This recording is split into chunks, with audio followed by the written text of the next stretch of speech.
Have you ever felt the pulse of destiny tugging at the edge of your awareness? The sense that life is preparing to lift you beyond the ordinary into something vast, luminous, and unstoppable. This isn't coincidence, it's the universe calling. You attracted this book because your quantum leap moment is here. From the beginning of time, humanity has whispered of moments when life transforms in an instant, when the familiar dissolves and a doorway opens into a reality more expansive than anything imagined. These moments, rare and extraordinary, are known as quantum leaps, sudden shifts, where the impossible becomes inevitable. You hold this book not by chance, but by resonance. Somewhere deep within your subconscious, you summoned it.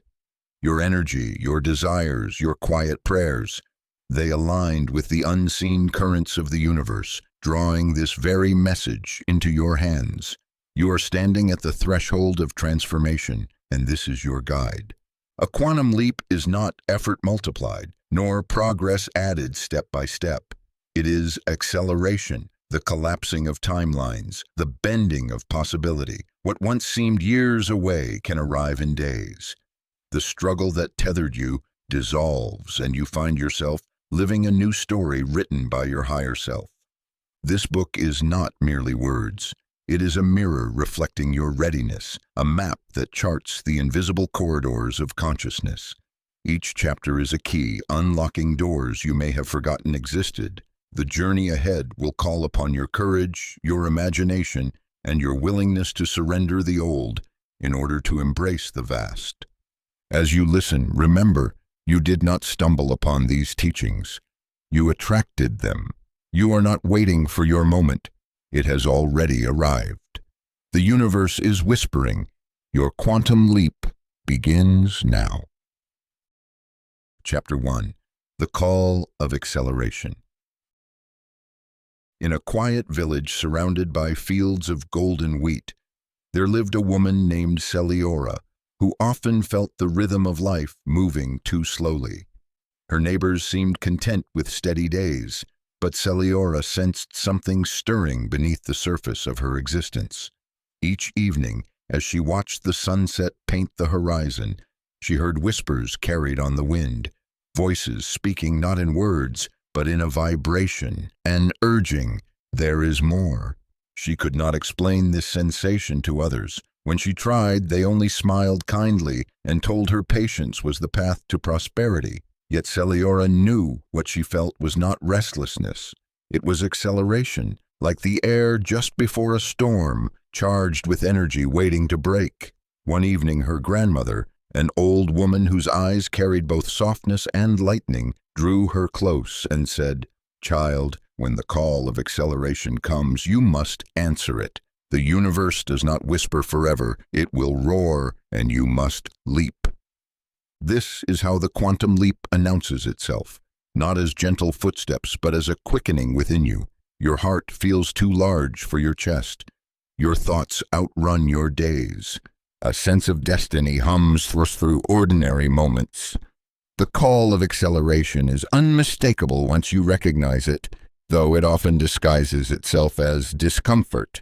Perhaps you have felt it, an impatience that is not rooted in lack, but in a knowing that more is ready to arrive. You sense opportunities hovering just beyond the veil. You feel your dreams circling you like hawks above the field. The acceleration is not here to tease you. It is here to prepare you. The sages of old taught that when the call comes, you must not resist it with logic. For logic belongs to the linear path, and a quantum leap is anything but linear. It does not move step by step, but like lightning, igniting a new reality in a single flash. Celiora learned this one night when she walked beyond the edge of her village into the forest. The wind rose and the trees swayed with strange rhythm. In that moment, the world seemed to breathe differently. Time slowed and her heart quickened. A vision passed before her eyes. She saw herself no longer as a seamstress, mending clothes for the townsfolk, but as a master creator weaving garments of radiant light, worn by kings and queens across realms. The next morning, Celiora did not awaken into the same world. Though the village had not changed, her vision had shifted. She began creating with new energy, weaving not only with thread, but with intention. Customers arrived from neighboring towns, drawn inexplicably to her work. Within months, her life transformed, not by incremental growth, but by sudden expansion. She had answered the call of acceleration, and the universe rushed to meet her. And so it is with you. If you hold this book, the call is already sounding within your life. Do not dismiss it as fantasy. Do not smother it with rational thought. The acceleration you feel is the pulse of your higher self urging you toward a timeline of greater power and abundance. The ancient practice is simple. When you feel this quickening, do not shrink back. Sit in stillness each night before sleep and ask, what is accelerating within me? What is ready to emerge? Trust that your subconscious already knows. Record the first images, feelings, or whispers that arise. They are not random, they are invitations. Your life has reached the edge of a cliff, but the leap is not into darkness. It is into the luminous arms of destiny.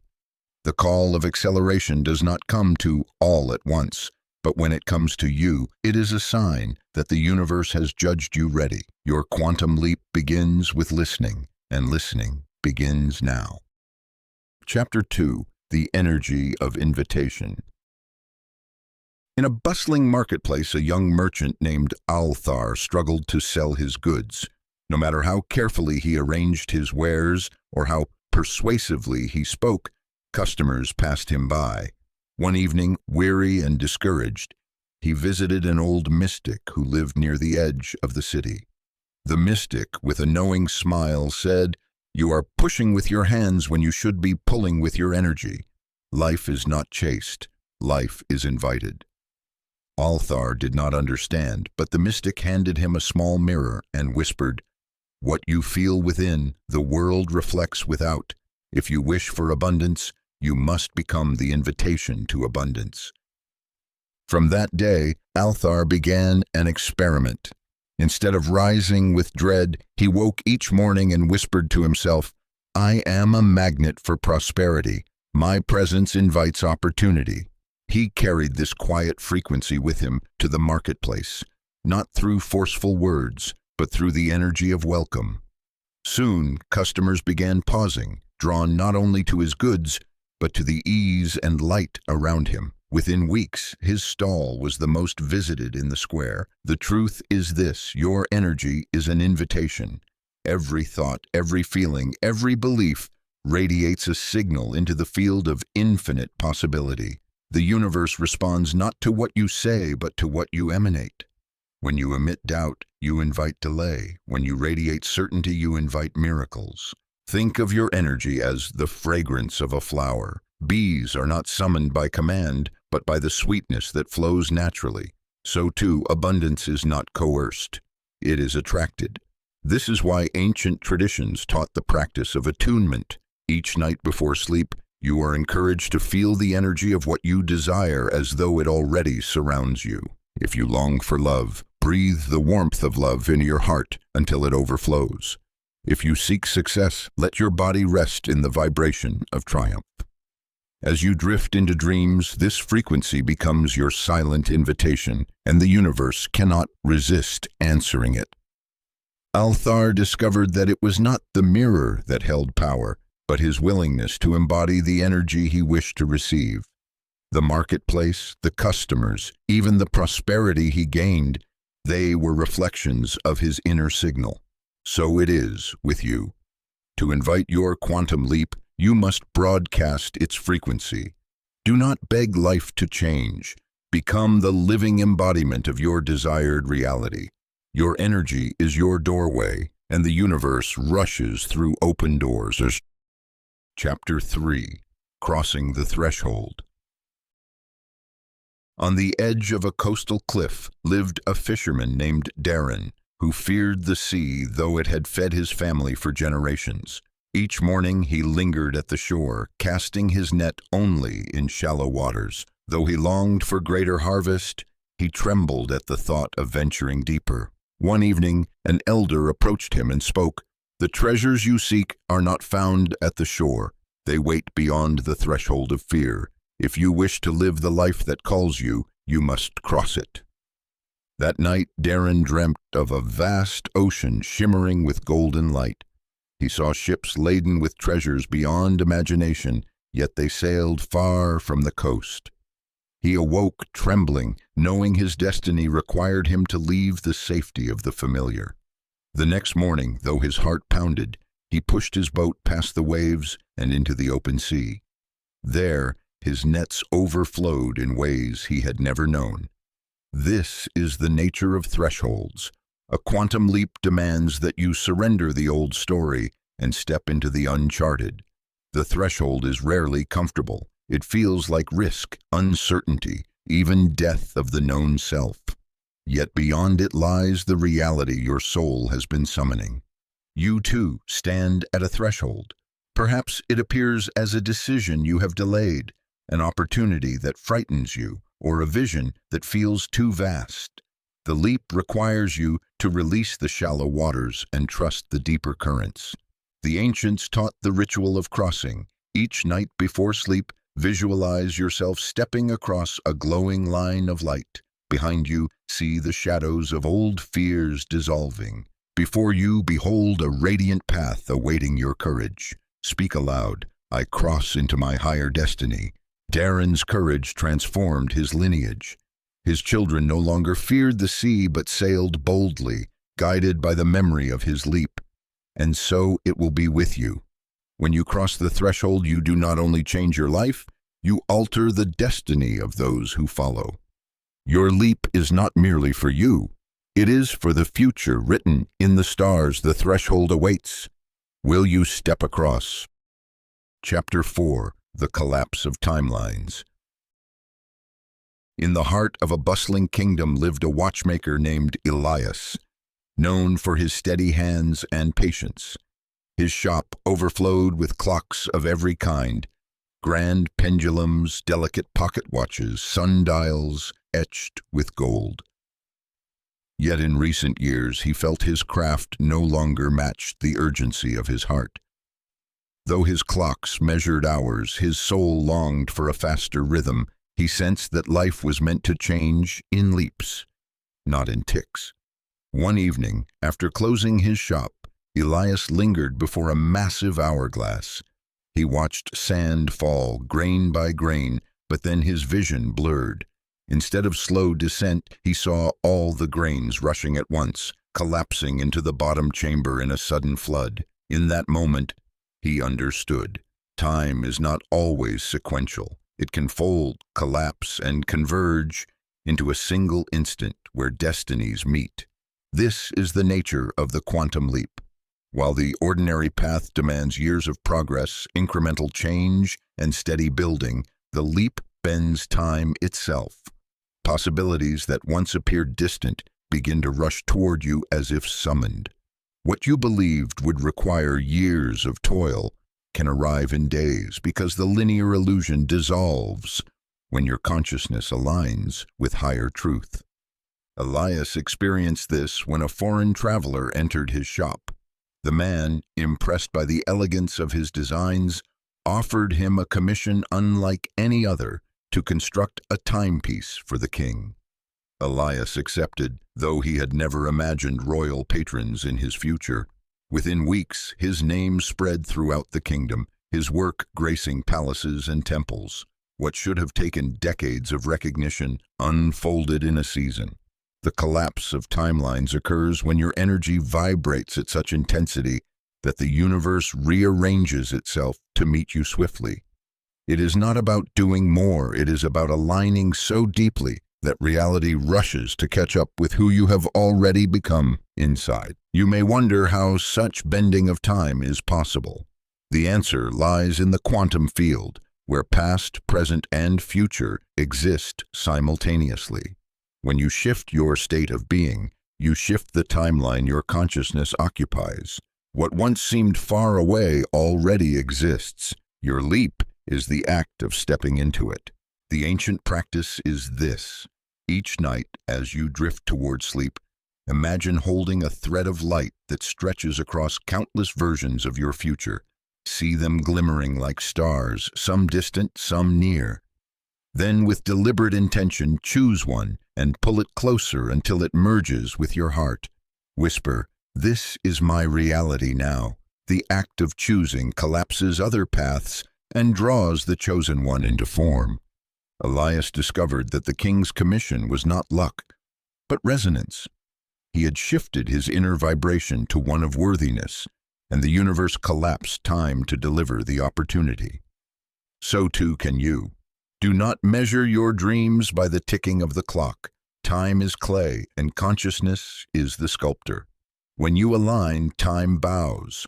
The collapse of timelines is not a miracle reserved for the chosen. It is the natural response to those who claim their destiny with certainty. Your leap does not need years. It requires only one decisive alignment. Chapter 5. Destiny's Magnet. High in the mountains lived a shepherd named Lucian. Each day he guided his flock through winding trails, his life simple and predictable. Yet deep within he yearned for more than sheep and silence. He longed for music, though no instrument had ever touched his hands. One night as he gazed at the stars, he whispered, "If music lives within me, let it come." The next morning, a wandering bard crossed his path. Struck by Lucien's attentive ear, the bard gifted him a flute carved from silver birch. From the first note he blew, melodies poured forth as though they had waited lifetimes to be heard. Soon travelers sought the mountain shepherd whose music carried echoes of the divine. Lucian became more than a shepherd. He became a living song. This is the law of resonance. Just as metal is drawn irresistibly to a magnet, destiny is pulled to the energy you embody.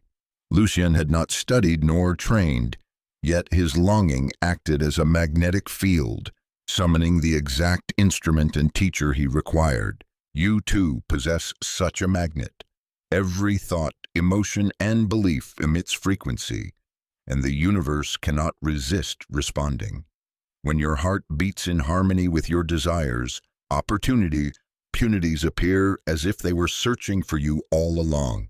The ancients taught that destiny is not chased, it is magnetized. What you seek is already seeking you. The task is not to run, but to radiate. When you cultivate inner harmony with your vision, you become a beacon too radiant to ignore. Consider your own longings. They are not accidents. They are homing signals between your soul and the reality already written for you. If wealth calls you, it is because the frequency of abundance resonates with your essence. If love calls you, it is because your heart's magnet has already aligned with its counterpart. The practice of destiny's magnet is powerful yet gentle. Before sleep, place your hand upon your heart. Feel its steady rhythm, the silent drumbeat of the universe within you. Whisper 3 truths you wish to embody. I am magnetic to joy. I am magnetic to abundance. I am magnetic to love. See these vibrations expand like ripples in a lake, moving outward until they touch all corners of existence. Trust that what resonates must return. Lucian's life proved this law. His music did not chase listeners. It radiated across valleys, pulling pilgrims from distant lands. So it is with you. Do not exhaust yourself with pursuit. Strengthen the magnet of your being, and life will come to you with ease. Your leap is not found by grasping, but by allowing your magnetism to unfold. The more you embody your destiny now, the faster it rushes to you. Chapter 6. The Courage of Surrender. In a coastal town battered by storms, lived a sailor named Arden. He was known for his fierce control of the sea, ropes drawn tight, sails calculated with precision, every voyage measured and commanded. Yet despite his mastery, his ships often returned broken, and fortune eluded him. One night after losing yet another vessel to the waves, Arden wandered the shore in despair. There he met an old fisherwoman who sat calmly mending her net. "Why do the seas rage against me?" he cried. She looked at him and replied, "Because you fight what should be trusted. The ocean does not obey force. It answers surrender." Arden resisted her words, for surrender felt like weakness. Yet the next day, desperate, he allowed himself to loosen his grip. He let the sails catch the wind naturally rather than forcing their course. To his astonishment, the ship moved with grace, avoiding storms as if guided by unseen hands. Prosperity soon followed. His courage had not been in control, but in release.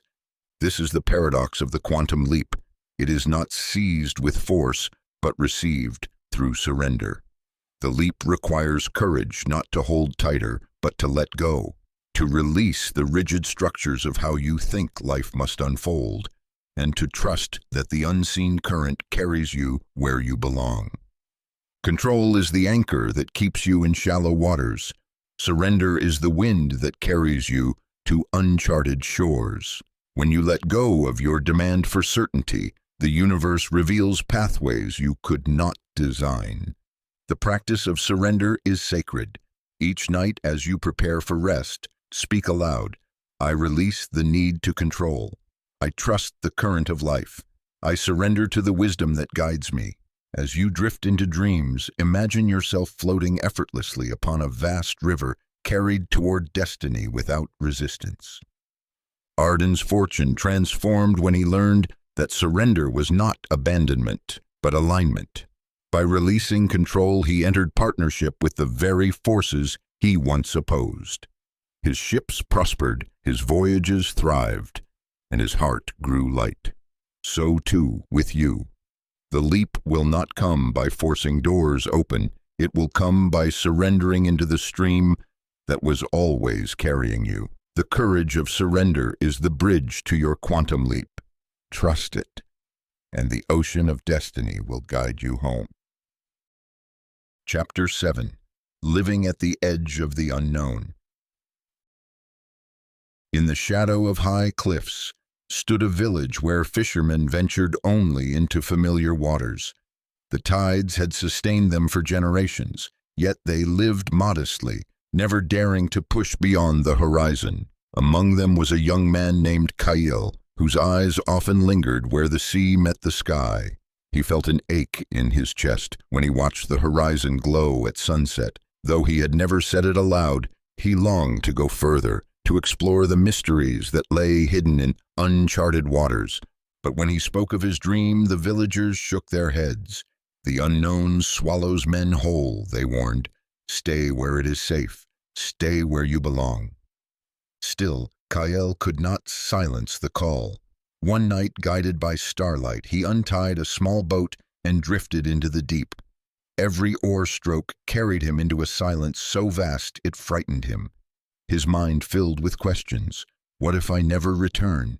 What if monsters rise from the depths? What if I drift too far to be found? Yet beneath his fear, another voice whispered, "What if everything you seek is waiting just beyond your fear?" At dawn, he found himself surrounded by schools of fish so plentiful that his nets overflowed. But the treasure was not the fish. It was the realization that beyond the boundary of fear lay abundance, discovery, and the life he had always sensed was possible. This is the essence of the unknown. It terrifies because it cannot be measured by the mind. And yet it is in this space that the greatest leaps occur. To live at the edge of the unknown is to step onto the trembling threshold where the old dissolves and the new reveals itself. The unknown is not emptiness. It is the womb of creation. Your leap will call you into this same space. It will ask you to abandon the familiar shores of certainty and trust the horizon that your heart alone can see. Fear will rise, but know that fear is the guardian of the gateway, testing only your willingness to move forward.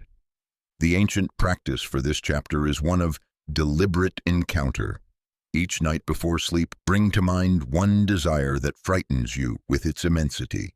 Imagine yourself walking to the very edge of a cliff under moonlight. Beyond the cliff lies the unknown, a vast ocean shimmering with possibility. With every breath, feel your courage rise. When you are ready, visualize yourself stepping into the open air and discovering that you are held aloft by invisible wings. Whisper, "The unknown is my ally. The unknown carries me." Kyle returned to his village with nets heavy and eyes alight. Though others still clung to their shallow waters, his courage had changed him forever. He no longer feared the unknown, for he had tasted its gifts. So too will you when you dare to dwell at the edge where certainty ends and infinite potential begins. Chapter 8. The Leap Frequency. Far to the east, where rivers curved like silver serpents, lived a healer named Amira. She possessed no potions or herbs, yet people traveled from great distances to stand in her presence. For when they did, their burdens lightened, their pain eased, their spirits lifted. They asked her for her secret, but she only smiled and said, "It is not what I do, it is what I radiate." Amira had discovered the leap frequency. She understood that every being vibrates like a string in the symphony of the universe. Some resonate with fear, others with doubt, and still others with joy. But when one attunes to the frequency of expansion, the vibration of the quantum leap, life rearranges itself to harmonize with that song. A young farmer named Oren once came to her desperate. His fields lay barren despite his hard work. "I toil from dawn until dusk, yet nothing grows," he said. Amira asked him to sit quietly beside her stream. "Do you feel how the water flows without force?" she asked. "It moves by nature, not by struggle. Your life must learn this rhythm. Align your inner song, and your outer world will flourish." At first he resisted, but each evening he returned to sit by the stream. He practiced breathing with the water's flow, imagining each inhale and exhale as threads weaving into the frequency of abundance. Within weeks, rain returned to his fields, and crops sprouted in lush green. The land had not changed because of his hands, but because of his resonance. You too carry a frequency, and it shifts not with effort, but with choice. To leap is to raise your vibration to match the reality you desire. It is like tuning an instrument. When the string is tightened to its right pitch, the note rings clear, and all else harmonizes.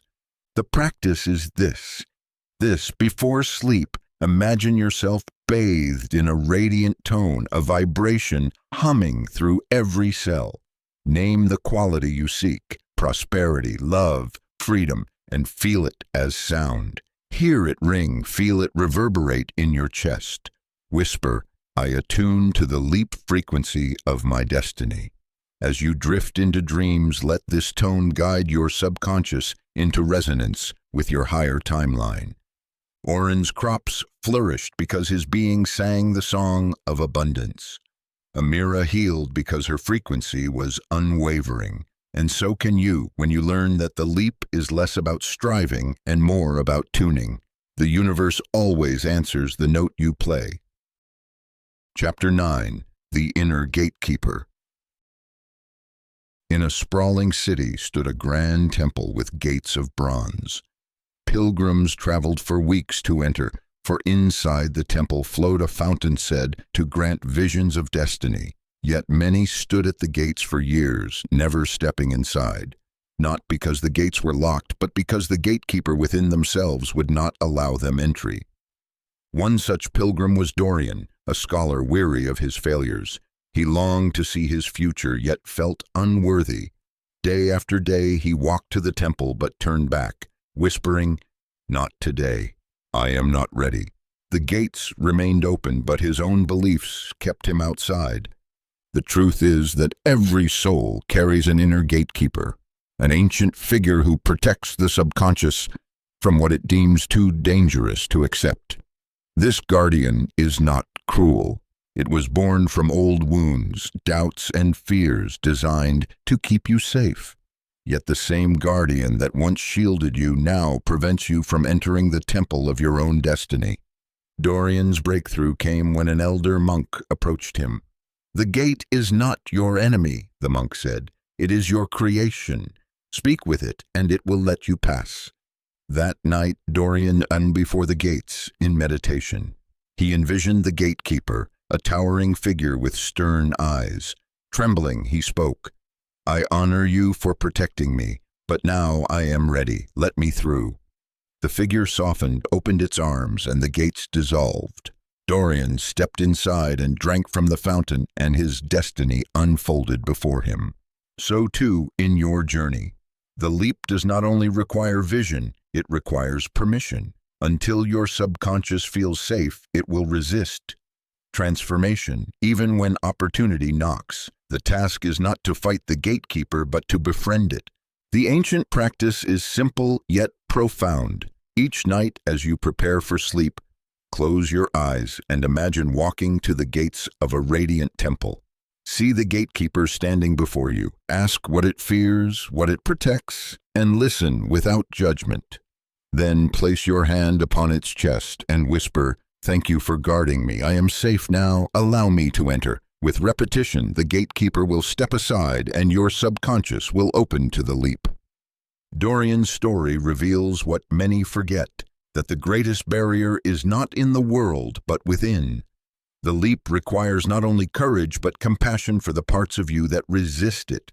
When you honor your inner gatekeeper, you dissolve the walls that once held you back. Your leap is waiting not beyond locked doors, but beyond the illusions of unworthiness. When the gatekeeper yields, the temple of destiny welcomes you home. Chapter 10. Synchronicity as Compass. In a quiet desert town, a traveler named Mirella found herself lost.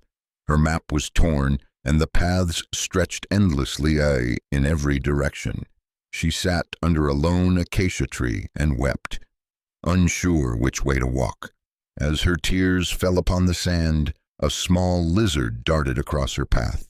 Though she had seen many before, this one carried unusual markings, shaped like an arrow. It paused, lifted its head toward the east, and then disappeared into the dunes. With no better option, Mirella followed. Hours later, she stumbled upon an oasis, its waters glistening with life. In that moment, she realized the truth. Guidance does not always come as clear instructions. Sometimes it arrives as synchronicity, patterns, signs, symbols that speak to the deeper language of the soul. Synchronicity is the compass of the quantum leap. It is the universe's way of guiding you without words, arranging coincidences so precise they cannot be dismissed as chance. A song plays at the exact moment you need reassurance. A stranger repeats the very phrase you whispered in your prayers. The numbers on a clock align with your intention. Each is a thread woven into the tapestry of destiny, nudging you in the right direction. The problem is not that synchronicities are rare. They are constant. The challenge is that most ignore them, dismissing them as coincidence. But for the awakened, synchronicity becomes a map, clearer than any drawn line. Mirella returned to her village, transformed. She no longer carried maps. Instead, she trusted signs, a bird flying in the direction of her travels, a phrase overheard in a marketplace, a sudden alignment of stars, all became her compass. She no longer feared getting lost, for she understood the world itself was conspiring to guide her. The ancients practiced what was called reading the weave. Each night before sleep, they asked for guidance not in words, but in symbols. Upon waking, they looked for patterns in their day, trusting that answers would arrive through synchronicity, and they always did. You too can practice this sacred art. Before bed, whisper, "Show me my next step through the signs of life." Then drift into slumber. The next day, move through your hours with heightened awareness. Pay attention to repetitions, to what draws your attention twice, 3 times, again and again. Do not overanalyze. Simply recognize that the compass is speaking. Synchronicity is proof that you are in alignment. It is the echo of your vibration meeting the universe's response. The leap will always be guided by this compass, ensuring you do not wander blind. Your task is not to demand certainty, but to trust the signs placed before you. When Morella first followed the lizard, she did not know the outcome, but her faith in the symbol opened the way. So too will your leap unfold, one synchronicity after another, guiding you gently, unmistakably toward destiny. Chapter 11. The Multiverse Mirror. Long ago, in a marble hall of mirrors built by mystics, pilgrims gathered to glimpse the many versions of themselves. The mirrors reflected not only the body, but the soul, showing countless possible lives. Some mirrors revealed wealth and abundance, others love and joy. Still others solitude or despair. Each pilgrim saw a different reflection, and each reflection was real. A man named Corvin entered, weary from years of failure in his trade. Before him, one mirror showed him as a prosperous merchant, another as a respected teacher, another as a wandering beggar. Overwhelmed, he asked the mystic who guided the hall, "Which one is my destiny?" The mystic replied, "All of them. The mirror you choose to believe becomes the life you inhabit." This is the multiverse mirror, the truth that every version of you exists simultaneously in the field of infinite possibility. Your leap is not about creating from nothing, it is about choosing which reflection to embody. Corvin spent days studying the mirrors, until at last he stood before the one that showed him strong, wealthy, and kind. He pressed his hand against its surface, whispering, "This is me." In that moment, he felt the reflection merge with his heart. From then on, his actions, words, and choices naturally aligned with that version of himself. Within a year, his life resembled the very vision he had chosen. The leap requires you to stand before your own multiverse mirrors. Every thought of defeat reflects one possible timeline. Every vision of triumph reflects another. The question is not whether you are worthy, but which reflection you claim. The ancient practice is one of nightly alignment. As you close your eyes, imagine walking into a hall filled with mirrors of light. See versions of yourself, some radiant, some weary, some victorious, some broken. Move toward the one that matches your highest desire. Touch its surface and feel it dissolve, merging with you. Whisper, "I embody this version now." Drift into sleep as though already living that reflection. Corvin's prosperity was not conjured from air. It existed all along in another mirror. His leap was the choice to claim it. So it is with you. You are surrounded by infinite versions of yourself, waiting. Your leap is the act of choosing the reflection that reveals your greatness, and then stepping into its light. Chapter 12. The Bridge of Belief. In a city built on cliffs, travelers long struggled to reach the lush valley beyond. A great chasm stretched between them and the fertile fields, and many believed it impossible to cross.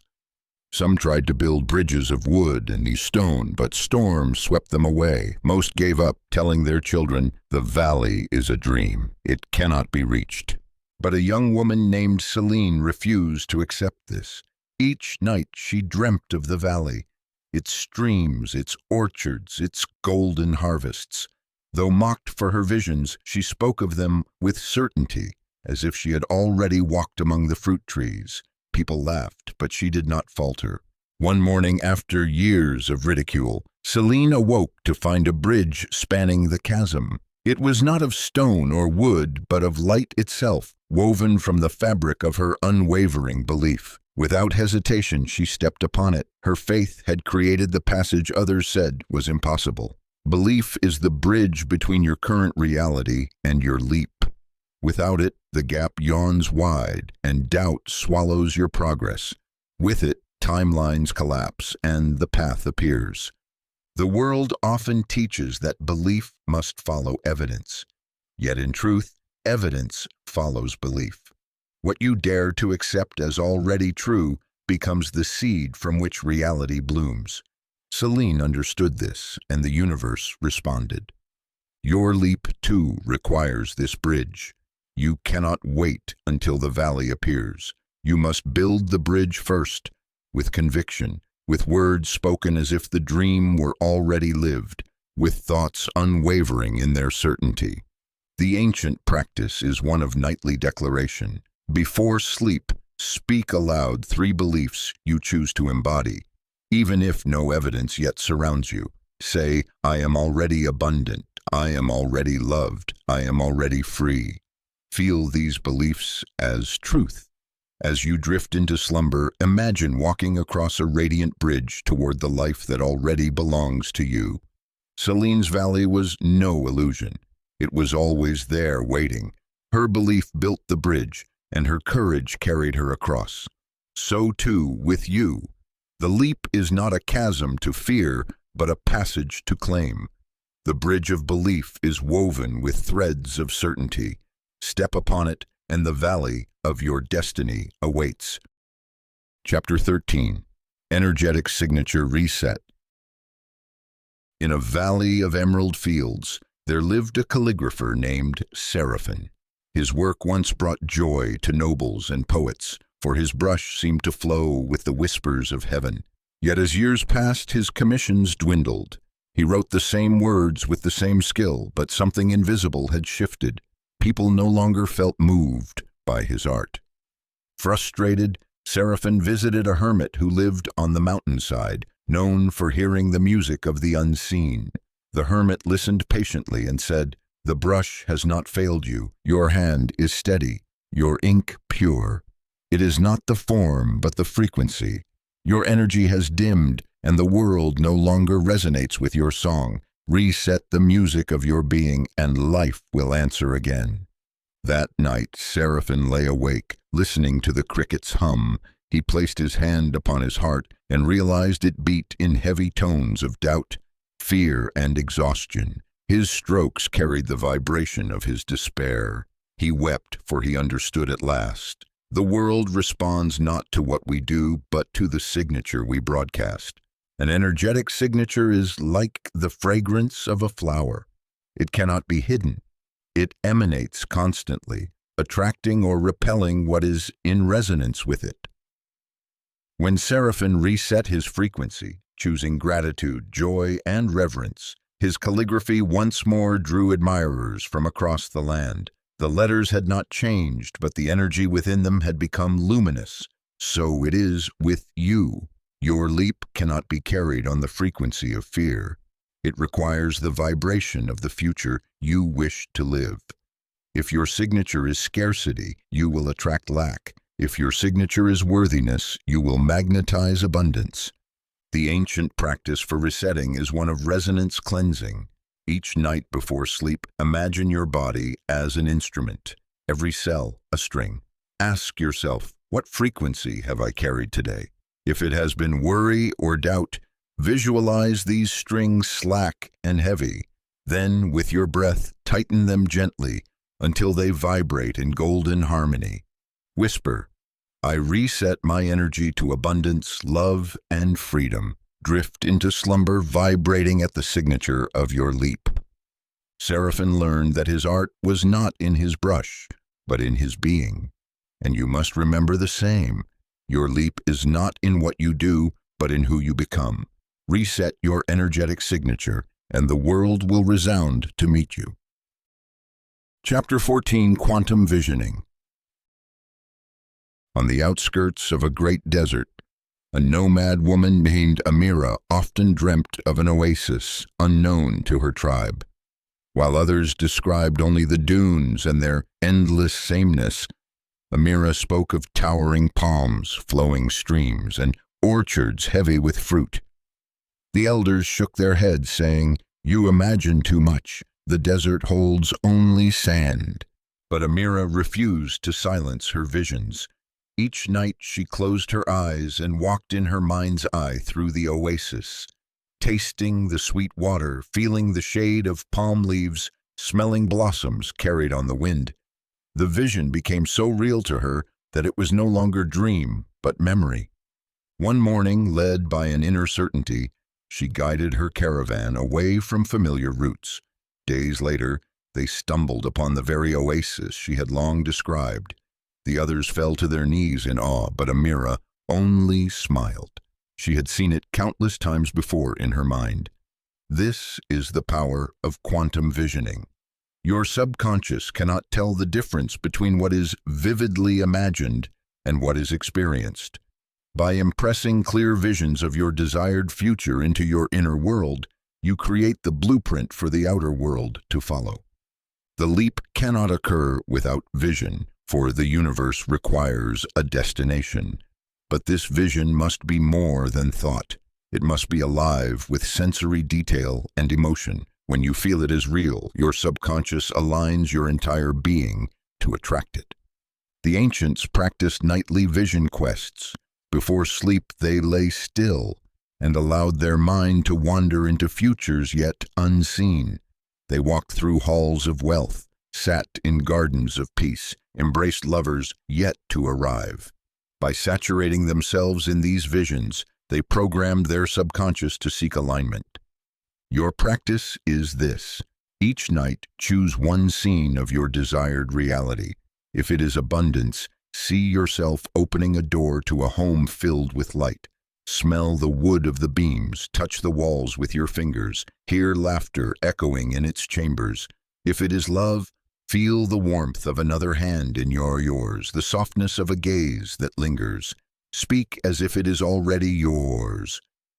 Whisper, "I live this now." Amira's tribe thought her mad until the vision became reality. So too will the world doubt your visions. But your leap is not for their belief. It is for your certainty. When your vision is more real than your current circumstance, the universe must align to it. Quantum visioning is the art of seeing beyond probability into inevitability. Chapter 15. Acceleration Anchors. In the harbor of a stormy sea, there lived a captain named Rowan. He was known for his daring voyages, often pushing further than any sailor dared. His ships cut through waters with speed unmatched, yet more than once the storms nearly claimed his life. It was only the anchors, heavy and unyielding, that saved him, holding the ship steady until the gales passed. Rowan realized a paradox. Acceleration requires anchoring. Without anchors, his momentum would destroy him. With anchors, his leaps across oceans became safe and certain. This truth applies to your leap. Rapid change can overwhelm the mind. When timelines collapse and opportunities flood, excitement can quickly turn to chaos. Anchors, rituals, grounding practices, inner stillness ensure that acceleration does not topple you, but carries you. A woman named Helena learned this when her business grew overnight, from a single stall to a chain of shops. At first, she celebrated, but soon, the pace overwhelmed her. She grew restless, exhausted, and fearful. Then she remembered her grandmother's words, "Anchor yourself in what does not move, and the storm cannot claim you." Each evening she returned to a simple ritual, lighting a candle, breathing deeply, and naming 3 things she was grateful for. This became her anchor, steadying her as her life expanded. The ancients always paired leaps with anchors. Monks who traversed mystical states of consciousness always returned to the breath. Merchants who amassed sudden wealth always gave offerings to the temple, grounding themselves in humility. Anchors ensure the leap endures. Your practice is to create your own anchors. Before sleep, choose 3 rituals that connect you to stillness. It may be breathwork, gratitude, journaling, or quiet prayer. Perform them consistently, no matter how much your life accelerates. Whisper, "I am anchored as I expand. I am steady as I soar." Drift into sleep with the feeling of roots deep in the earth, even as your spirit ascends to the stars. Rowan never feared storms again once he understood the balance. The ship could sail faster, further, higher, but only with anchors strong enough to hold when needed. Your leap will accelerate, but your anchors will ensure that you rise not only quickly, but enduringly. Chapter 16. The collapse of lack. In a small mountain town, a weaver named Isolde struggled to keep her shop alive. Each day she sat at her loom, weaving cloth of great beauty, but her heart carried the heaviness of lack. She whispered to herself, "There is never enough time, never enough customers, never enough coin." Though her fabrics were flawless, the thread of her belief wove scarcity into everything she touched. Customers passed her stall without knowing why, sensing the vibration of insufficiency clinging to the very cloth. One evening, she visited a traveling sage who had come to the village.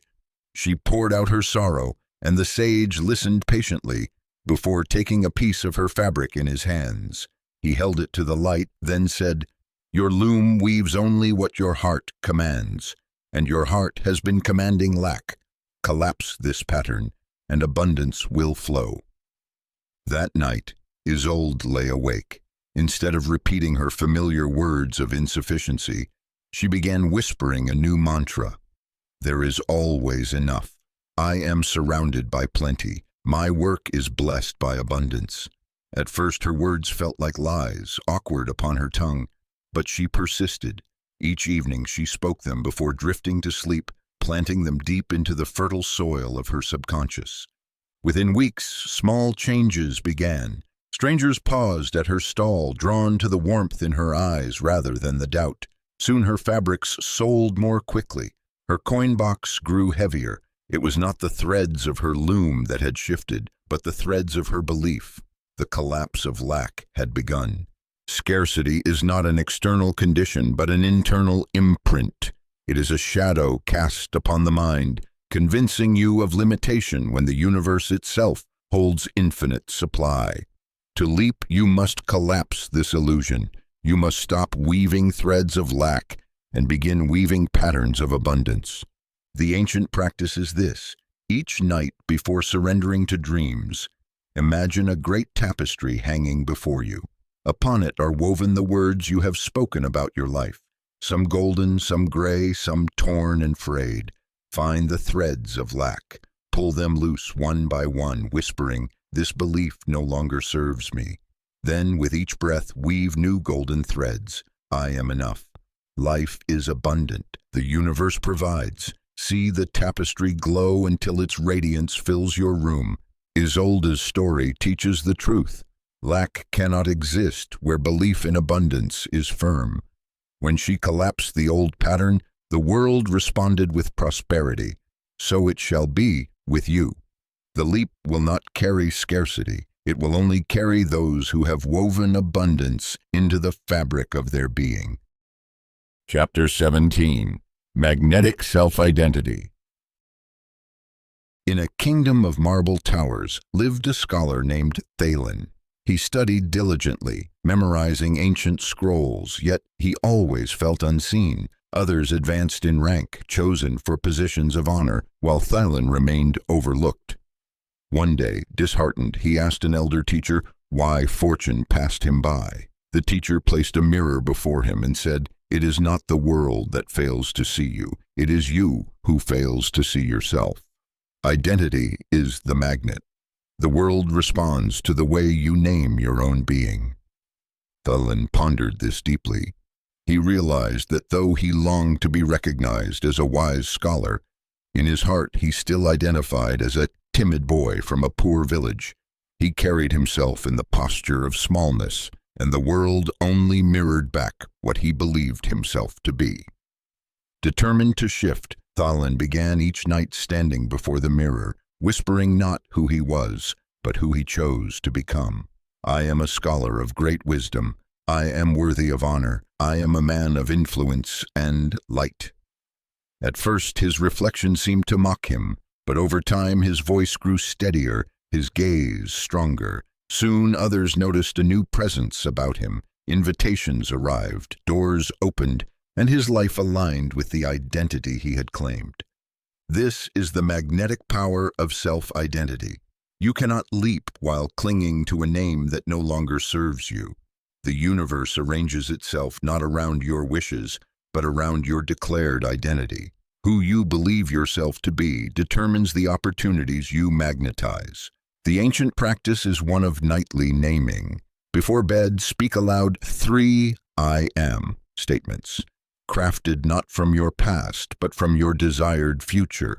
If you long for prosperity, say, I am abundant, and abundance flows through me. If you seek love, say, I am cherished, and I radiate love. Speak them with conviction until your subconscious accepts them as truth. Drift into dreams carrying this new name, and watch as life bends to match it. Thalin's rise was not from new scrolls or studies, but from a new self-identity. His magnet drew opportunities because he first drew them inward. So too will you discover that your leap requires becoming the magnet through the names you claim. Chapter 18. Time Folding. In a distant city by the sea, a clockmaker named Lyra lived among ticking gears and chimes. She adored her craft but felt imprisoned by time itself. Every dream seemed to stretch into a distant horizon. It will take years to build my vision, she sighed, perhaps decades. Yet the thought of waiting filled her heart with despair. One night, as she adjusted the gears of a massive tower clock, a vision seized her. She saw timelines bending and folding like ribbons in the wind. In one fold, her dream lay years away. In another, it rested in her hands as though already complete. She understood then, time is not rigid. It is pliable, responsive to the consciousness that shapes it. From that day, Lyra began experimenting. Instead of thinking, someday I will achieve this, she declared, this is happening now.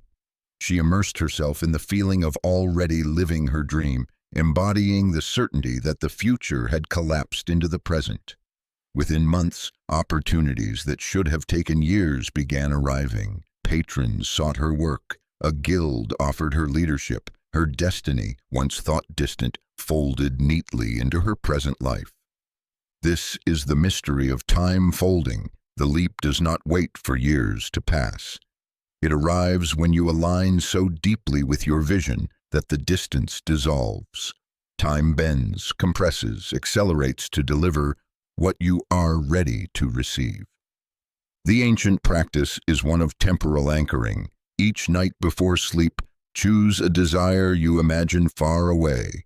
Close your eyes and feel yourself already living it, walking in the home you long for, holding the hand of the beloved you await, experiencing the success you dream of. Whisper, this future folds into me now. As you drift into slumber, let your subconscious collapse the years into moments. Lyra's story proves what sages long declared. Time is not a prison but a servant. It stretches or folds according to your belief. When you live as though the future is already here, it has no choice but to arrive. So too with your leap. Do not wait for years to validate your destiny. Fold time, call it present. The leap happens not by clockwork but by consciousness, and consciousness has always been the master of time. Chapter 19. The Power of Emotional Gravity. In a city built beside a silver river lived a young artisan named Leontius. His hands carved statues of such beauty that travelers paused to admire them, yet he remained unknown beyond his street. He spent countless hours perfecting the marble, polishing the stone, chiseling every detail, but success evaded him. One night an old traveler stopped at his stall, studied his work, and asked, "Do you know why your statues do not speak to the world?" Leontius frowned. "Because I must learn more technique?" The traveler shook his head. "No, your hands are skilled, but your heart is silent. It is not stone that draws destiny, but emotion. What you feel is what you attract. Emotion is gravity, and the universe is always listening." That night, Leontius could not sleep. He realized that as he carved, his heart carried heaviness, doubt, resentment, fear of failure. These emotions had become the gravity of his being, and they pulled toward him only more reasons to feel the same. The next day, instead of chiseling in silence, he allowed joy to rise as he worked. He remembered the laughter of his childhood, the feeling of sun on his face, the pride of completing his first statue. Soon the marble seemed to sing beneath his hands. Weeks later, a royal envoy passed by and was so moved by the emotion radiating from the stone that he commissioned Leontius to sculpt for the palace. Emotion is the weight that bends reality. Just as the moon pulls the tides, your emotional state pulls the currents of your life. The leap cannot happen on the wings of flat thought alone. It requires the gravity of feeling. The ancient practice was called emotional anchoring. Each night before sleep, they chose one powerful emotion, gratitude, joy, love, and let it expand until it filled their bodies. They imagined wrapping it around their desires like a cloak, ensuring that their future was magnetized by feeling, not emptiness. Your practice. Before rest, close your eyes and breathe deeply. Recall one moment in your life when you felt pure joy. Relive it until your body hums with its vibration. Then place your dream within that emotion. See abundance clothed in joy. See love wrapped in gratitude. See success bound in peace. Whisper, "This feeling is my gravity. It draws my destiny to me." Drift into dreams while holding that emotional weight, and life will bend to its pull. Leontius's chisel did not change. His heart did. And his leap came not from technique, but from the gravity of his emotion. So too will yours. Let your feelings pull destiny closer until it cannot resist your orbit. Chapter 20. Aligned Action. In the marketplace of a great port city, merchants shouted and bargained from dawn until dusk. Among them was a man named Jareth, who dreamed of building a fleet of ships to carry goods across the seas. Yet though he worked tirelessly, saving every coin, he remained stuck. His hands blistered, his back bent, but progress eluded him. One morning, while resting beneath a fig tree, he met a wise sailor who listened to his troubles. The sailor laughed gently and said, "You are rowing against the current. Action is not enough. Only aligned action carries you forward. The wind of destiny fills only those sails that match its direction." Jareth pondered these words. For years he had acted from desperation and fear, believing effort alone could secure his dream. But when he looked within, he realized his actions were misaligned with his vision. He longed for freedom and prosperity, yet he acted from lack and panic. His energy fought itself, so he tried something new. Before each decision, he asked, "Does this action resonate with the future I seek? Does it match the frequency of abundance, or does it echo fear?" Guided by this compass, he chose fewer tasks, but ones aligned with his vision. He stopped chasing every opportunity and instead focused on creating partnerships that felt expansive. Within months, investors appeared, and his first ship set sail, carried not by sweat alone, but by alignment. The leap requires more than effort. It requires harmony between vision and action. Unaligned action scatters your energy, while aligned action multiplies it. The difference is invisible but unmistakable. The ancients practiced the ritual of resonance before sleep. Each evening they reviewed their actions of the day, asking which were born of fear and which of trust. They released the misaligned with forgiveness and strengthened the aligned with gratitude. This simple reflection ensured their waking hours vibrated with harmony. Your practice. Before sleep, review one action you took today. Ask, did this come from desperation or inspiration? From fear or love? If misaligned, breathe deeply and release it, whispering, "I forgive myself for acting from fear." If aligned, smile and whisper, "More of this, universe." Let your subconscious carry this compass into your dreams. Jareth's ships grew not because he worked harder, but because he learned to act from resonance. His leap came when his actions mirrored his vision. So too will yours. Let your deeds sing the same note as your dreams, and the wind of destiny will carry you farther than effort ever could. Chapter 21. The Dream Detective's Investigation. At the edge of a forest, a woman named Cassia began to notice her dreams shifting. Each night, strange symbols appeared: a locked door, a rising sun, a river overflowing its banks. At first, she dismissed them as nonsense, but soon she realized they were clues, messages from her subconscious guiding her leap. One night, she dreamt of a golden key. The next morning, she passed through the marketplace and found a stall selling jewelry. Among the trinkets lay a pendant shaped exactly like the key from her dream. She bought it, sensing it was no accident. That very day, an opportunity arrived to apprentice with a master healer. A door that had long seemed locked suddenly opened.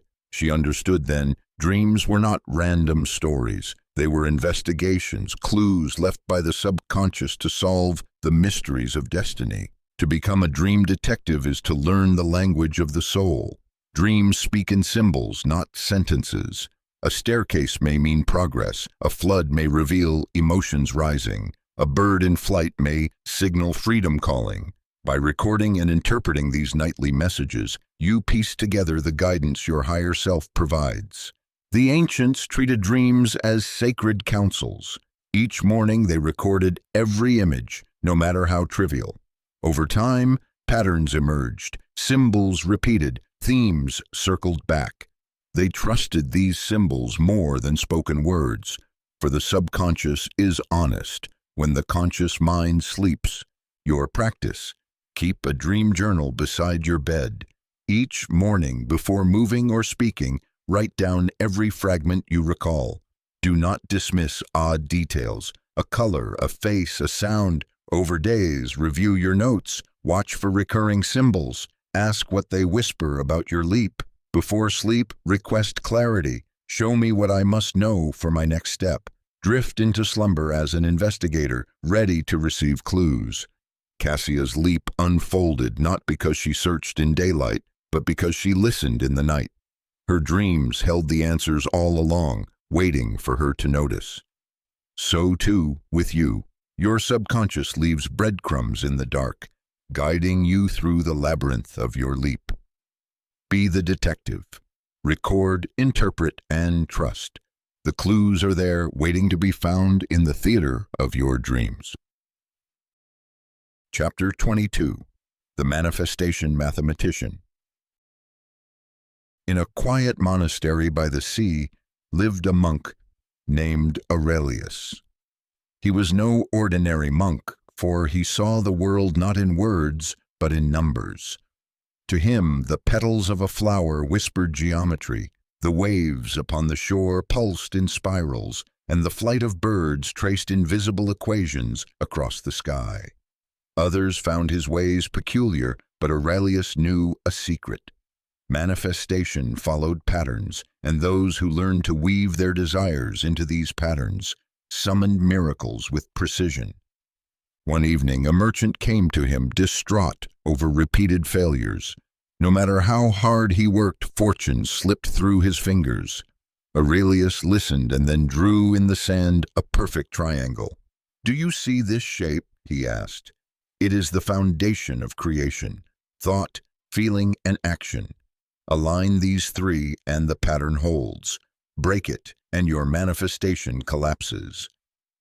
The merchant studied the symbol, and Aurelius taught him more: that circles represented infinite possibility, spirals marked expansion, and numbers carried frequencies. 3, 5, and 8 are sacred, he explained, echoing the rhythm of nature's growth. When you embed your dreams within these forms, you speak the language of the universe. The merchant returned home and began practicing.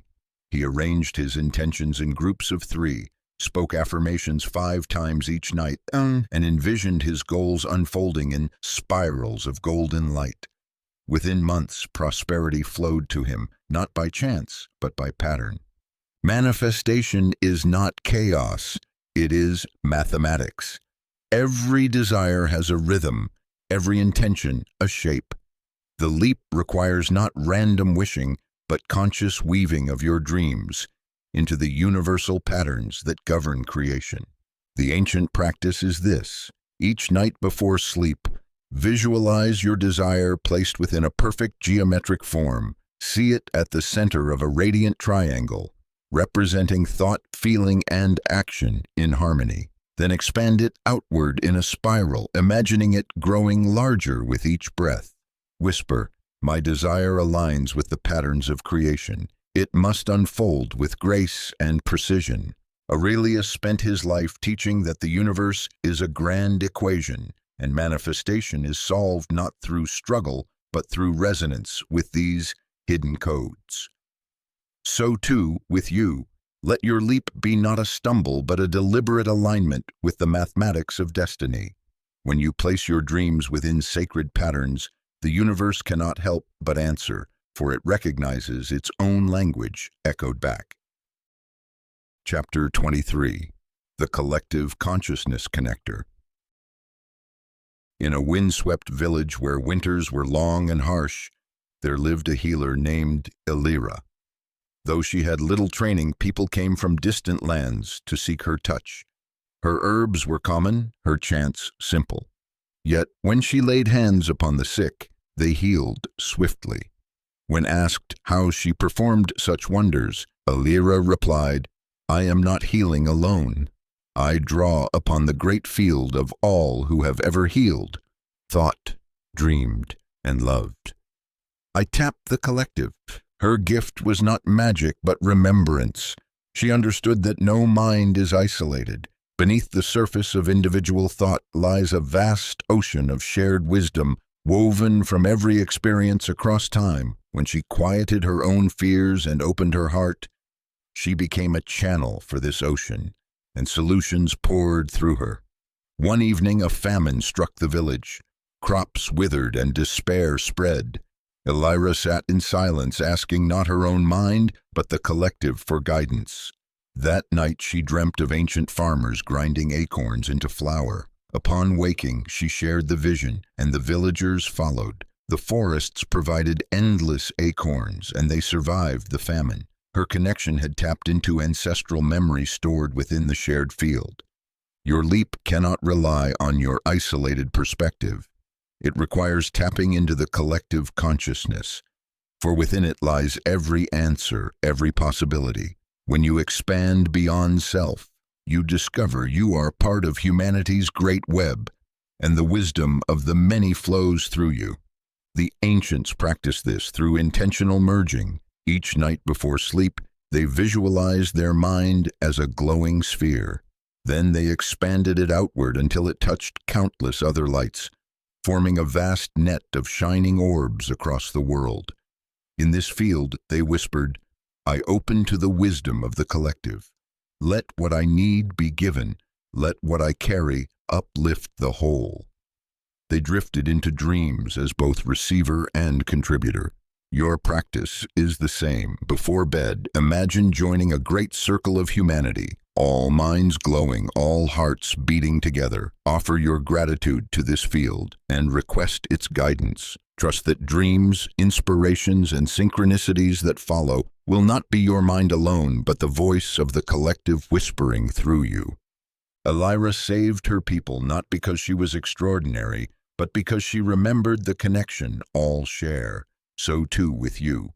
Your leap is not for you alone. It is for the evolution of all. And when you align with the collective, you carry not only your strength, but the strength of humanity itself. Chapter 24. The Reality Revision Workshop. In a quiet town lived a man named Dorian, who carried with him a memory that haunted every step. Years earlier, he had failed at a business venture, losing not only his savings, but the trust of his family. Though time passed, the shame remained fresh. Every decision he made was colored by this old wound, and opportunities seemed to crumble before they began. One night, unable to sleep, he wandered to the edge of town where an abandoned workshop stood. Drawn by curiosity, he entered and found tools scattered across dusty benches. As he picked up a hammer, he heard an inner voice whisper, "Just as wood can be reshaped, so too can memory. Your past is not stone, it is clay." From that night, Dorian transformed the workshop into a sacred place. Each evening he returned, not to carve wood, but to revise the memories that held him prisoner. He would close his eyes, recall the moment of failure, and then reshape it. Instead of seeing himself crushed by shame, he imagined himself rising with strength, learning wisdom, and walking forward with dignity. With each revision, the emotional weight lessened. Within months, the failure no longer haunted him. Instead, he felt gratitude for the lessons it taught, and opportunities flowed into his life once more. The truth is this: reality is fluid, and the past is not fixed. What matters is not the event, but the meaning you assign. When you revise the memory, you revise the subconscious imprint, and your present reality shifts to match. The ancients practiced memory alchemy. Each night before sleep, they selected one painful moment and replayed it in the theater of their mind. But this time, they infused it with light, forgiveness, and wisdom. They spoke aloud, "I choose a new meaning.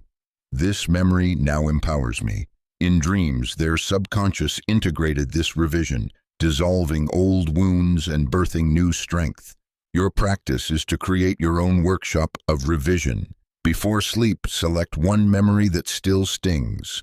Reimagine it with compassion. See yourself strong, guided, even blessed by the event.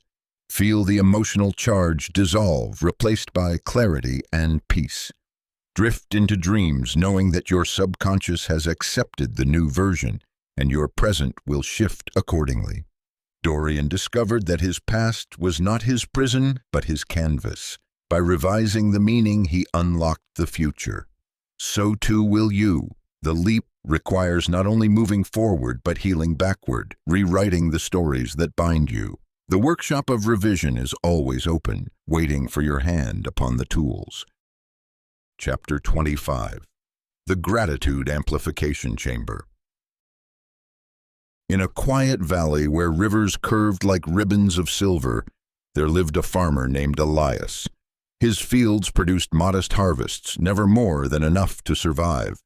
Each evening he gazed at his land and muttered, "Why so little? Why not more?" His heart was heavy with complaint, though he spoke it quietly. One day, a wandering pilgrim passed through and asked Elias for shelter. The farmer agreed, though reluctantly, and offered a simple meal of bread and broth. The pilgrim bowed deeply and said, "I am grateful for this feast." Elias blinked in surprise. Feast? It was barely a meal, yet the words lingered.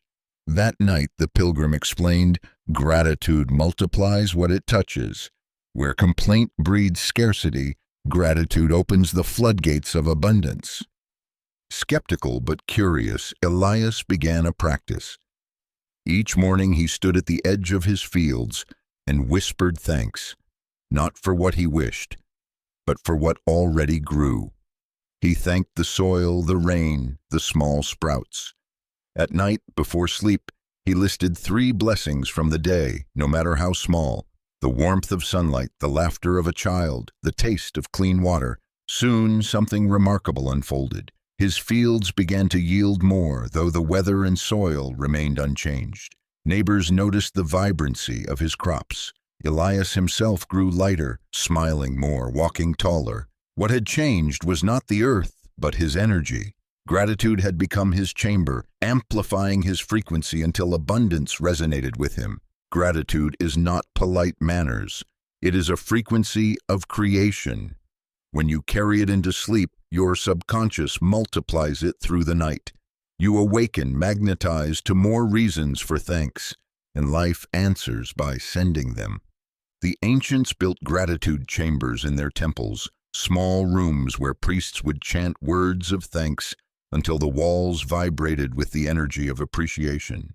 It was said that stepping inside filled the heart with a golden warmth that attracted blessings instantly. Your practice is simple. Each night before bed, enter your own chamber. Sit in stillness and recall 3 moments from the day that spark gratitude. Let them expand until your body glows with warmth. Whisper, "I am grateful. I am abundant. I am blessed." Imagine drifting into sleep wrapped in golden light, a cocoon of thankfulness. Elias learned that gratitude was not the result of abundance, but the cause. His leap came when he stopped asking for more and began thanking for enough. So too will yours. The chamber of gratitude is always open, waiting to amplify your destiny. Chapter 26. The Infinite Possibility Portal. Far to the north stood an ancient stone archway, weathered by centuries. Villagers spoke of it in hushed tones, calling it the portal of many paths. They said that those who walked through it with an open heart would glimpse infinite realities, each waiting to be chosen. Few dared approach, for the unknown frightened them, but a young woman named Serenia felt drawn to the arch. She longed to escape the confines of her small village and the limited stories told about her life. One moonlit night she crossed through the arch. At once her vision expanded. Before her stretched countless roads, each leading to a different version of her life. In one, she saw herself as a healer. In another, a traveler crossing distant seas. In another, a queen ruling with grace. A voice whispered through the stars, "All possibilities exist. Which will you claim?" Serenia trembled, for she realized the truth. Limitation was never real. It was a belief passed down like a chain. In the field of consciousness, all versions of herself already existed, shimmering like jewels. Her task was not to invent, but to choose. When she stepped back into her village, she carried new certainty. Each day she chose thoughts and actions aligned with the queenly vision she had glimpsed.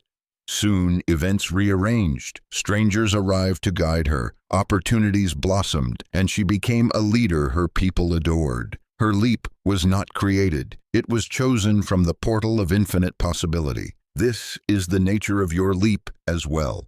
The universe holds every potential reality for you. Scarcity and abundance both exist. Love and loneliness both exist. Success and failure both exist. The portal is always open, and your energy decides which path solidifies. The ancients practiced nightly portal journeys. Before sleep, they envisioned a great arch of light. Passing through it, they saw infinite versions of themselves waiting. They paused before the one that radiated joy and abundance, then stepped inside, whispering, "This is my chosen reality." They drifted into dreams, living as that self, and their waking life began to mirror it. Your practice is this. Tonight, as you lie in bed, close your eyes and see a radiant archway before you. Walk through and let visions of infinite lives appear. Choose one that makes your heart soar. Step into it. Feel its certainty. Whisper, "I choose this reality now." Then allow sleep to weave it into your subconscious. Serenia learned that impossibility was an illusion, for all paths already exist. So too with you. The leap requires no creation from scratch, only the courage to step into the possibility that already waits, luminous and alive, on the other side of your portal. Chapter 27. The Energy Signature Designer. In a bustling city lived a musician named Kaldor. His melodies were skillful, but his audiences dwindled. He grew bitter, and his music reflected it. Notes once bright turned heavy, and listeners left unmoved. One evening, as he sat alone, an old minstrel approached. "Your hands still play," the minstrel said, "but your energy no longer sings. You must redesign your signature, for what you broadcast is what the world answers." Kaldor resisted at first. "I cannot change the world's taste." The minstrel smiled. "You do not need to change the world. Change the signal you send, and the world will change for you." Intrigued, Kaldor began to study himself as one might study an instrument. He noticed the tones he carried: resentment, envy, fatigue. These were his broadcast. No wonder they returned to him in empty halls. so he decided to redesign his energetic signature. Each morning he woke and placed his hand upon his chest, choosing to tune into joy. Each evening he played not to please others, but to feel his own love of music. Gradually his frequency shifted. His notes grew radiant again, filled with warmth. Soon crowds returned, not for technical mastery, but for the energy flowing through his sound. Your leap depends on the signature you design.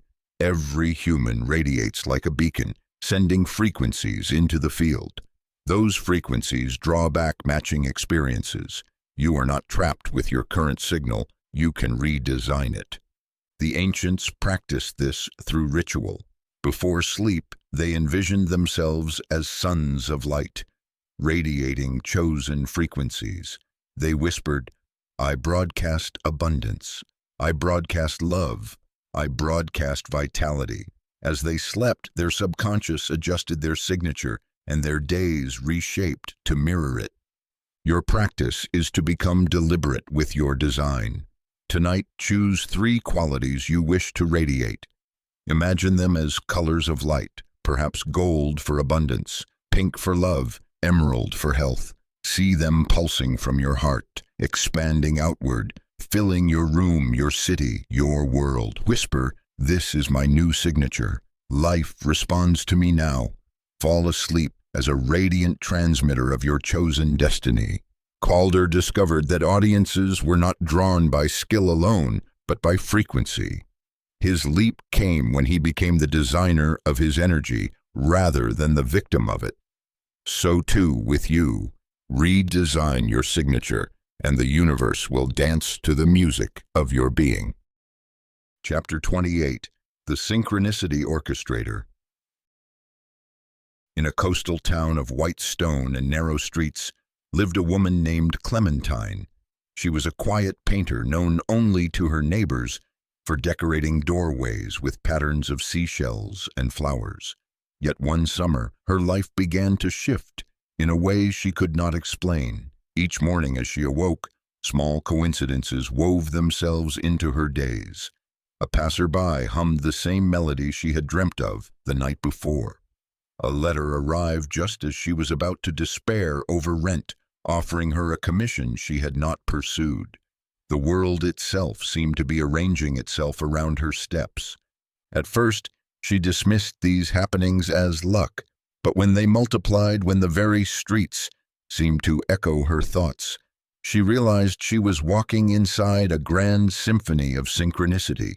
Each note, each chance encounter was orchestrated to lead her forward. The truth is that synchronicity is never random. It is the universe's secret language, aligning time, people, and events to confirm you are on the path of your leap. When you program your subconscious with clarity, reality arranges itself like musicians following a conductor's hand. Life becomes not chaos, but symphony. One evening, Clementine decided to test this. Before sleep, she whispered, "If I am meant to continue painting, show me a sign through a blue butterfly." The next day, as she set her easel by the harbor, a blue butterfly landed upon her canvas. Tears filled her eyes, for she knew the orchestra of the universe had heard her. Soon after, a gallery owner approached, drawn by her work, and her career blossomed. The ancients practiced conscious orchestration. They invited synchronicity by setting intentions before sleep and requesting signs to guide them. Upon waking, they walked through the day alert, expecting the universe to play its notes. And it always did. Your practice is this. Tonight, as you close your eyes, whisper a request for confirmation. It may be a symbol, a phrase, or an image. Release it with trust, not demand. Then walk through tomorrow, attentive. When the sign appears, know it is no accident. It is your synchronicity orchestrator at work. Whisper in gratitude, "I see the sign. I trust the symphony." Clementine learned that her leap was not hers alone to create. The entire universe was playing alongside her, weaving coincidences into destiny. So too with you. When you become conscious of the orchestra, you no longer doubt. Every synchronicity is a note confirming the music of your leap is already being played. Chapter 29. The Master Key Holder. High in the hills lived an old locksmith named Wilhelmina. Her hands were wrinkled, her tools worn, but her reputation spread far beyond the valley. People whispered that she could unlock any door, not only those made of wood and iron, but doors within the mind and spirit. One winter evening, a traveler named Ignatius arrived, burdened by failure. "I have tried every method to change my life," he confessed, "but every door remained shut."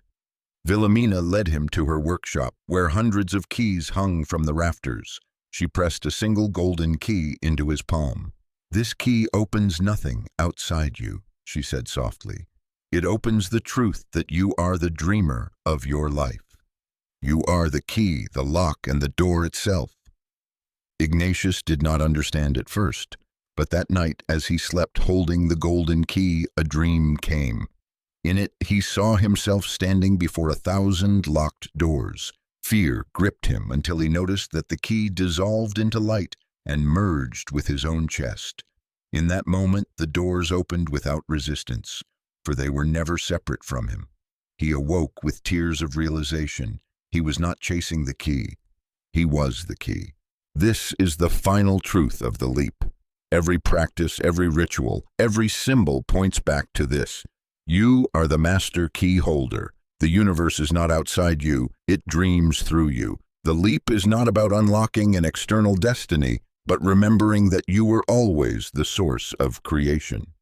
The ancients honored this by nightly surrender. Before sleep, they placed a hand upon their heart and whispered, "I am the key. I open all doors. I am the dreamer of my reality." They allowed themselves to drift into dreams, knowing that nothing stood between them and their desires, but the belief that the door was locked.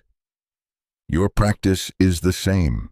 Tonight, as you rest, imagine a great ring of doors around you. Each represents a desire, abundance, love, freedom, healing. See a golden light radiate from your chest, dissolving every lock. Whisper, "I am the master key. All doors open for me." Fall asleep not as a seeker, but as a creator who holds the key within. Ignatius's life changed not because a door opened, but because he remembered he was the opener. So too with you. The leap is not granted, it is claimed. You are the master key holder, and the infinite is already yours. Chapter 30. The Awakened Dreamer's Graduation. In a temple atop a mountain lived a woman named Prophany. She had spent years studying with sages, practicing rituals beneath the stars, weaving dreams into reality. At first she saw each practice as separate: the gratitude chamber, the portal of possibilities, the dream detective's journal. But with time she understood. They were not fragments. They were facets of a single jewel, reflections of the same truth. One dawn, after a night of luminous dreams, she stood upon the temple steps as the sun rose. She felt the threads of her journey weave together, the mathematics of manifestation, the gravity of emotion, the orchestration of synchronicity. She no longer practiced them one by one. They had become her natural state, flowing together like rivers merging into the sea. She realized she had graduated, not into an ending, but into mastery. The leap is not a destination, but a way of being. To become an awakened dreamer is to live as one who knows that sleep is a temple, dreams are blueprints, and consciousness is the source of all creation. The practices that once felt deliberate become effortless. Gratitude flows without prompting, synchronicities arrive without request, visions shape themselves naturally. One evening, Prophany sat with her students. They asked, "How do we know we are ready?" She smiled and said, "When you no longer seek the leap, but live it. When every breath is creation, every dream is destiny, every moment is a dance with the infinite. You have graduated." The ancients marked this passage with a simple ritual. On the night of graduation, they lay beneath the stars. and whispered thanks for every step of the journey. Then, as they drifted into sleep, they released all practices, trusting themselves as the living embodiment of the wisdom. For the awakened dreamer does not perform rituals. They are the ritual. Your practice as you reach this chapter is to integrate. Tonight, lie in stillness and remember the path you have walked, the acceleration of destiny, the portals, the keys, the mirrors. Whisper, I am the dreamer awakened. My life is my leap. My being is creation itself. Fall asleep in this knowing and awaken not as a seeker, but as a master. Praphani's story reminds us, graduation is not the end, but the beginning. For once you live as an awakened dreamer, every night is a temple, every dawn a new canvas, and every breath the brushstroke of your reality. So too with you. The leap is complete, yet endless. You have graduated into infinity, and the universe waits eagerly to see what you will dream next.